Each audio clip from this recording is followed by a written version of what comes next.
Halo guys, assalamualaikum, selamat datang kembali di NN Top 11 Channel. Apa kabar semuanya? Semoga teman-teman selalu sehat dimanapun berada.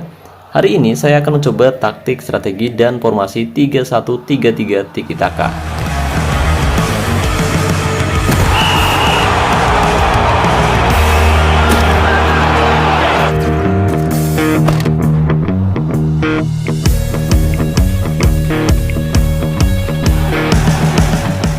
Oke guys, jadi hari ini saya sedang tidak menggunakan akun milik saya pribadi ya guys ya, melainkan menggunakan akun milik Bang Ari yang sedang menggunakan jasa saya untuk melatih pemainnya secara individu, atau teman-teman biasa menyebutnya sebagai latihan militer.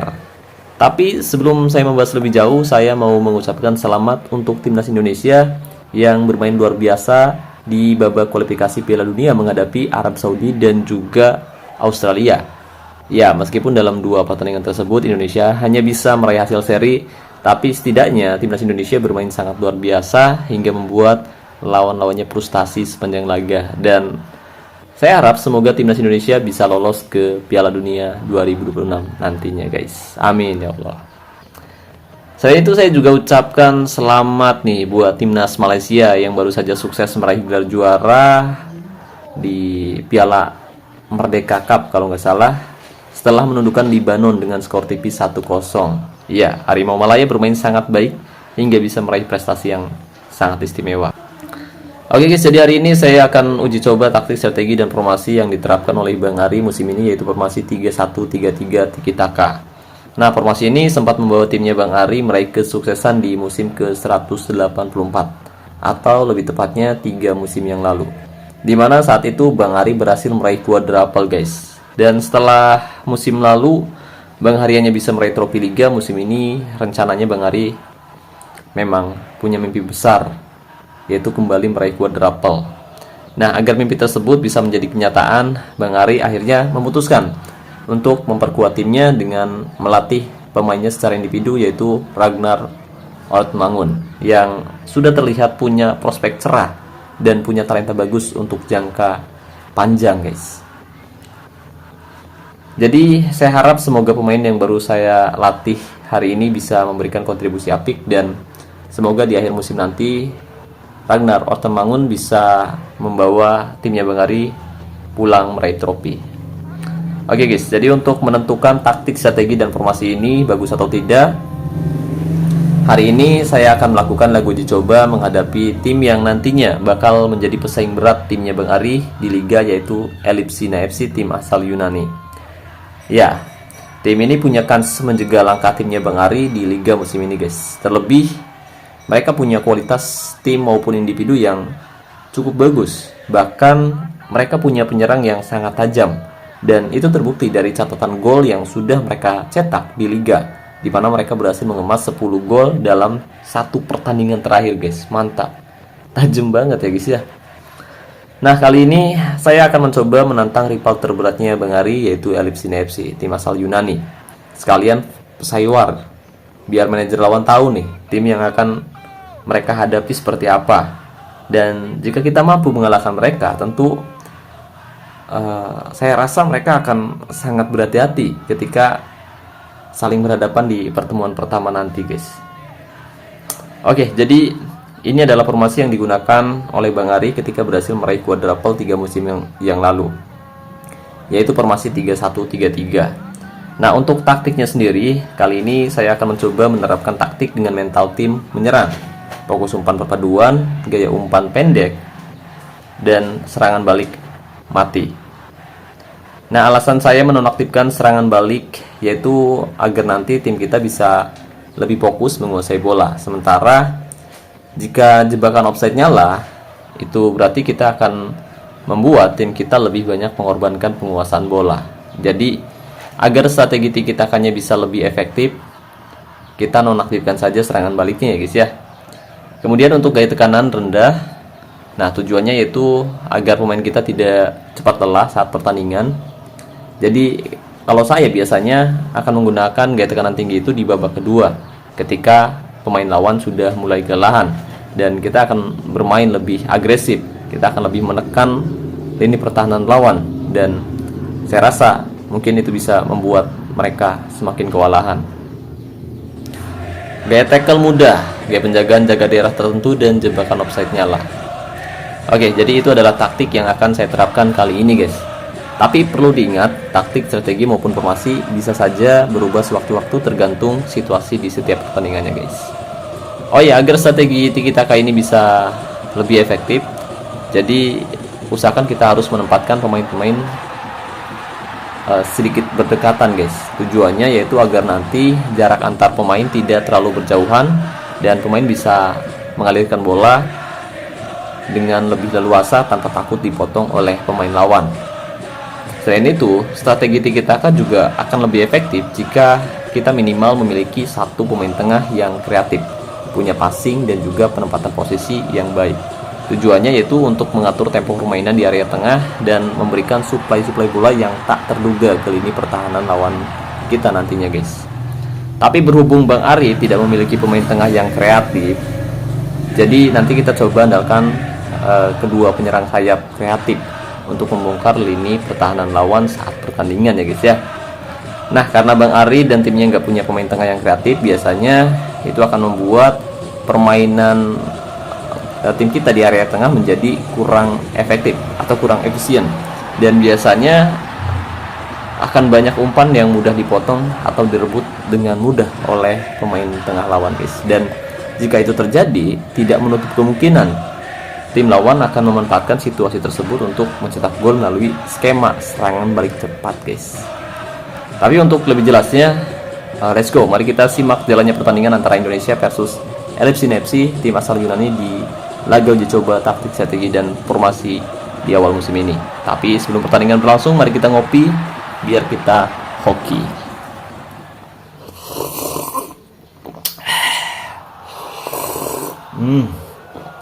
Mantap guys.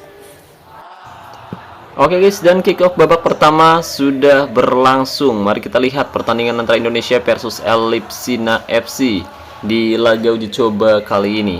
Dan kita perhatikan manajer dari tim lawan tidak hadir di sisi lapangan. Itu karena mungkin mereka masih tidur guys, karena saya record video ini jam 3 dini hari ya guys ya, setelah selesai latmil guys. Oke, dan kita lihat pergerakan yang cukup baik dilakukan oleh pemain Indonesia pemirsa. Di babak pertama belum ada gol yang tercipta, tepatnya di menit ke-6. Indonesia kembali melakukan tekanan dari area tengah dari Farjaner yang dituju. Bagus sekali, pergerakan yang sangat baik, umpan ke samping, ada Ragnar Ortemangun dan gol. Wow, gol tercipta. Saya kira bakal tidak terjadi gol, tapi ternyata ada Witan Sulaiman tadi berhasil memanfaatkan situasi bola rebound. Ya, kemelut yang sangat-sangat berbahaya di lini pertahanan dari Elipsina FC, di mana tadi bola sebenarnya sempat ditepis oleh penjaga gawang mereka, tapi beruntung ada Witan Sulaiman yang berhasil menyambut si kulit bundar pemirsa. Ada Rafael Struik kali ini kembali melebar ke sisi sebelah kiri, ada Ragnar Ortemangun akan ke berbuah gol. Kita lihat umpan Rafael Struik, gol. Rafael Struik kembali mencetak gol untuk membawa Indonesia unggul 2-0 atas tim tamu pemirsa. Skema yang sangat baik dilakukan oleh Indonesia di babak pertama. 2 gol tercipta tepatnya di menit ke-15. Kali ini tekanan dilakukan oleh Elipsina FC.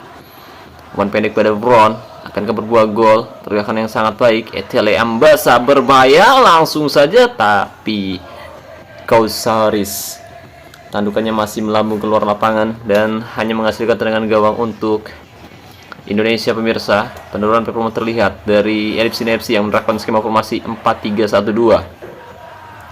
Nathan Joaon, Marcelino Ferdinand, Tom Haye. Joaon kembali, bagus sekali Nathan. Kita lihat akan berbuah gol. Nathan gol. Oh tidak, ternyata sepakan Nathan Joaon masih melambung keluar lapangan dan hanya menghasilkan tendangan gawang untuk Elipsina FC pemirsa. Indonesia kembali melakukan tekanan dari sisi sebelah kanan kali ini pemirsa. Ada Marcelino Ferdinand coba melewati 1, 2, 3 penjagaan bagus sekali. Ada Ragnar Ortemangun, gol. Ragnar Ortemangun kali ini mampu mencetak gol melalui skema permainan yang sangat apik pemirsa. Tiki taka yang luar biasa dilakukan oleh Indonesia di babak pertama. 3 gol tercipta. Elipsina FC tertinggal atas tuan rumah Oke, kita akan terus-menerus memberikan form latihan penguasaan bola di babak pertama hingga berakhirnya pertandingan pemirsa. Atele Ambasa, umpan pada Balabanis. Bagus sekali, pertahanan yang sangat solid dari timnas Indonesia menghentikan serangan yang dilakukan oleh tim tamu pemirsa. Indonesia dengan skema formasi 3-1-3-3 mampu mendominasi penguasaan bola hingga luar biasa. Marcelo Ferdinand, Tom Haye kembali pada Ferdinand, akan berbuah gol. Ivar Jenner di sana bagus sekali, tapi sayang ada Omel di sana. Berhasil merebut kulit bundar pemirsa.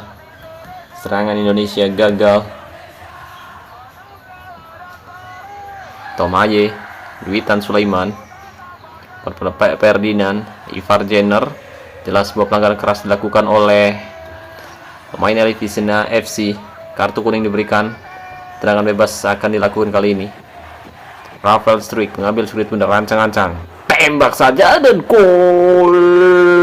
Rafael Struijk, nomor punggung 9 dari Indonesia, kali ini mampu mencetak gol kembali dari situasi bola mati. Tembakan Rafael Struijk masuk ke gawang Elefsina FC, tim asal Yunani.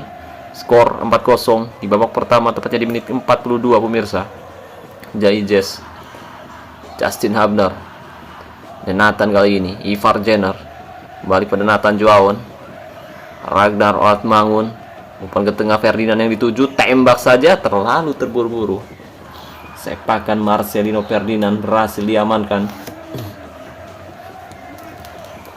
Tidak ada gol yang tercipta, skor masih 4-0 pemirsa.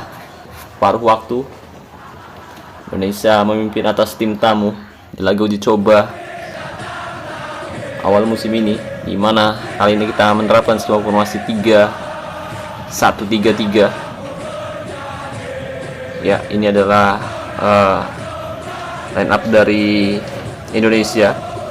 Rafael Struijk bermain sangat baik, begitupun dengan Ragnar Ortmangun, bermain sangat luar biasa di lini pertahanan tim lawan pemirsa. Kali ini ada Tom Haye, umpan pendek tapi berhasil direbut. Ya, seperti yang kita bahas di awal bahwa pemain-pemain tengah dari Indonesia memang tidak memiliki kreativitas yang cukup baik, hingga beberapa umpan memang tidak mulus. Tapi beruntung ada dua pemain sayap yang kreatif hingga bisa membangun serangan dengan sangat baik, yaitu Witan Sulaiman dan juga Ragnar Ortmangun. Mereka memiliki kreativitas yang bagus. Begitupun dengan Rafael Struijk sebagai penyerang false nine. Oke, di sini kita perhatikan untuk ball possession, jelas Indonesia unggul jauh atas tim tamu Elefsina FC. Dan kali ini kita coba serang dari sisi sebelah kiri. Kita coba serang dari sisi sebelah kiri, di mana ada Ragnar Ortmangun di area tersebut. Umpan Rabona akan berbuah gol. Tom Haye yang dituju, tapi sayang sekali, bahkan Tom Haye berhasil digagalkan oleh pemain bertahan lawan pemirsa. Menit 61, Indonesia benar-benar menekan lini pertahanan tim asal Yunani. Ferdinand, Witan Sulaiman berhasil direbut, menghasilkan serangan lebih cepat. Balababa, Etele umpan melebar ke sisi sebelah kanan. Kosoris, bagus sekali, tapi beruntung ada Jaijes yang berhasil memotong aliran bola pemirsa. Tidak ada gol yang tercipta, skor masih 4-0 untuk keunggulan tuan rumah, yaitu Indonesia. Tendangan sudut dan nyaris saja tandukan Rafael Struijk masih bisa diamankan oleh penjaga gawang Elefsina FC. Oke, saya rasa kita akan menang mudah, atau tim lawan akan mampu memperkecil ketertinggalan di babak kedua.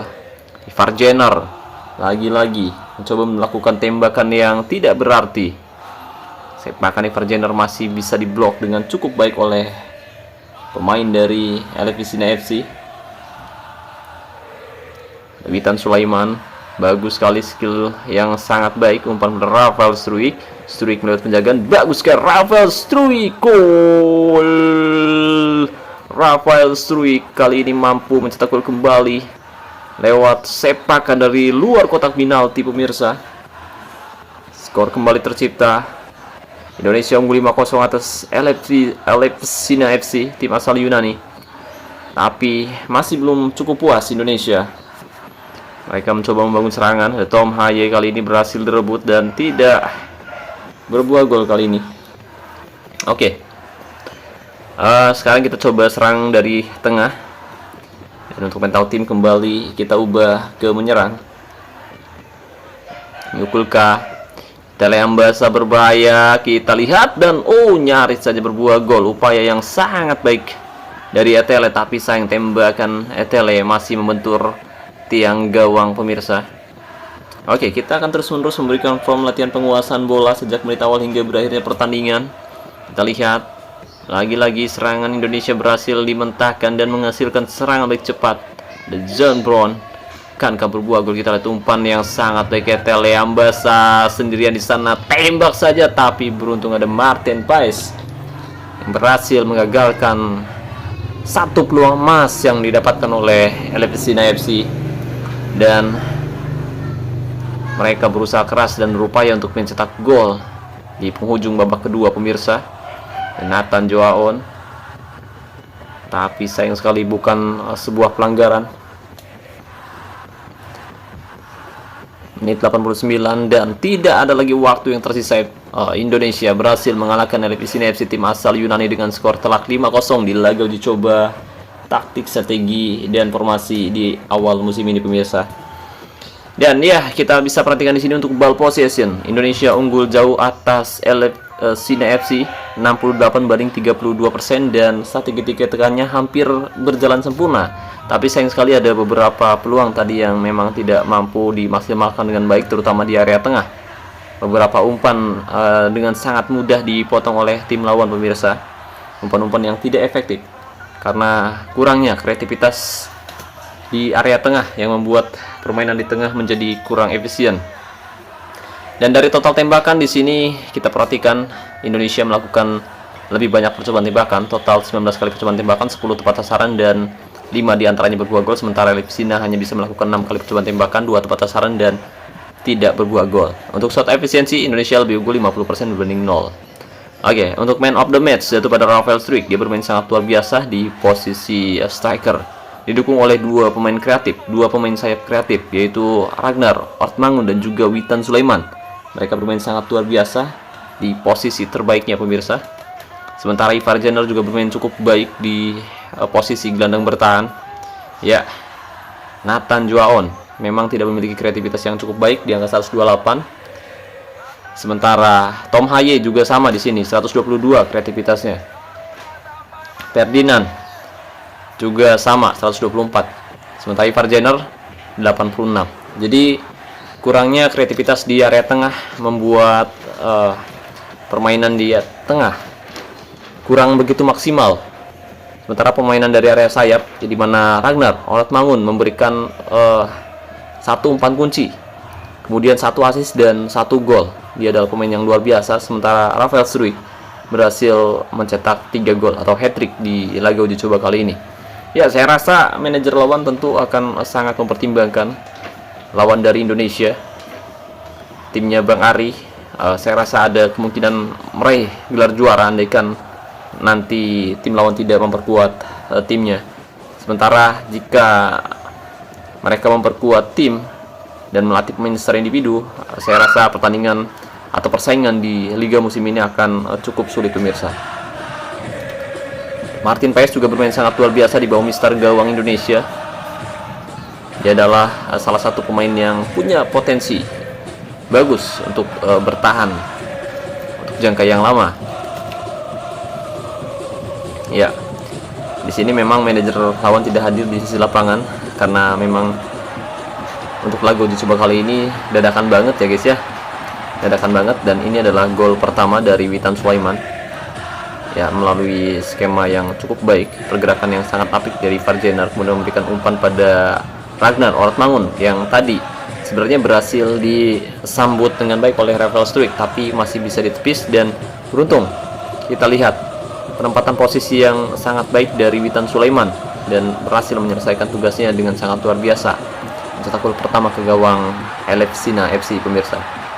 Dan ini adalah gol kedua dari Rafael Struijk, gol kedua Indonesia yang dicetak oleh Rafael Struijk.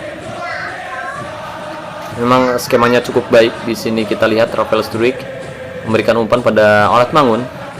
Ya, lagi-lagi dia memberikan umpan yang sangat manis. Dan kali ini umpan Rabona yang diberikan oleh Ragnar Ortamangun berhasil diselesaikan dengan sangat luar biasa. Iya, tandukan yang sangat baik dari Rafael Struijk pemirsa. 2 gol tercipta di babak pertama, kemudian Ragnar Ortamangun kali ini dia yang mampu mencetak gol ke gawang lawannya, yaitu Leipzig FC lewat pergerakan yang luar biasa. Ivar Jenner kemudian bermain melebar, Witan atau Haye kembali ke belakang, kemudian ada Ferdinand, ya, penggiring bola. Rafael Struijk memberikan umpan pada Ragnar Ortamangun dan langsung tanpa basa-basi dia melakukan tembakan dari luar kotak penalti. Oh, dari dalam, ternyata dari dalam kotak penalti dan masuk ke gawang Leipzig FC. Oke, dan ini gol yang dicatatkan oleh Rafael Struijk lewat situasi tendangan bebas pemirsa. Dari situasi bola mati, ya, hampir saja dia memukul lawannya. Ya, tendangan yang sangat keras, bahkan bolanya berputar sangat minim sekali. Itu pertanda kalau tembakan Rafael Struijk sangat keras pemirsa. Dan gol terakhir diciptakan oleh Rafael Struijk lagi di menit ke-71. Ini gol ketiga dari Rafael Struijk, gol penutup kemenangan lagi-lagi dari Witan kali ini di sisi sebelah kanan, kemudian memberikan umpan pada Rafael Struijk.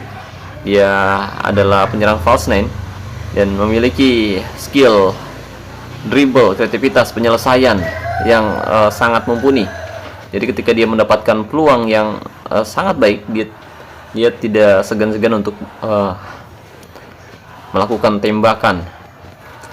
Dan pertandingan pun berakhir untuk kemenangan Indonesia dengan skema formasi 3-1-3-3 tiki taka, dan hasilnya lumayan efektif. Tapi kita masih belum coba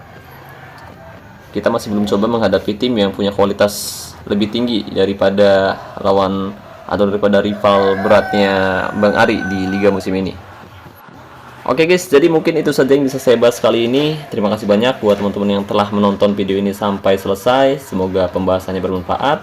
Terima kasih juga buat membership NNTV11. Terima kasih buat teman-teman yang selalu mendukung dan mendoakan saya sejauh ini. Wassalamualaikum warahmatullahi wabarakatuh. Salam olahraga, salam Top 11 Indonesia.